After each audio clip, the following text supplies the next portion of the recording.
सिंधुदुर्ग जिल्ह्याला पावसाचा yellow alert. जिल्ह्यातील काही भागात मुसळधार पाऊस। दोडामार्ग वैभववाडी तालुक्यामध्ये मुसळधार पाऊस।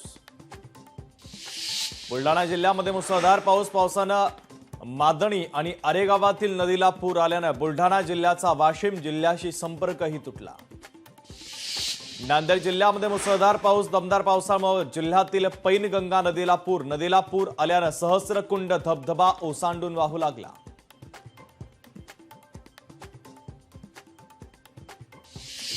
नांदेडच्या माहूर गडावरील रेणुका माता मंदिराची संरक्षक भिंत कोसळली। मुसळधार पावसाने जीर्ण झालेला भिंतीचा काही भाग कोसळला।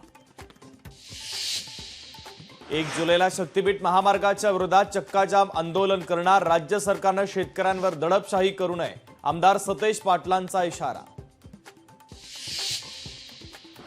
बीडमध्ये बंद पडलेली जिल्हा परिषदेची शाळा पुन्हा सुरू। शाळा सुरू केल्याने ऊसतोड कामगारांची मुलं घेतात शिक्षण। शाळा सुरू करण्याचा गावकऱ्यांसह शिक्षकांनी घेतला निर्णय। पाटण तालुक्यातील घाणबी वाटोळे पठारवरील 20 गावांचा वीज पुरवठा गेल्या 8 दिवसांपासून खंडित। पावसाने विद्युत तारेवरची झाडं उन्मळून पडल्याने वीज पुरवठा खंडित। पंढरपूरच्या विठ्ठल रुक्मिणी मातेच्या चरणी 4 किलो चांदीची घागर अर्पण। मंदिर समितीच्या वतीने देणगीदारांचा करण्यात आला सत्कार।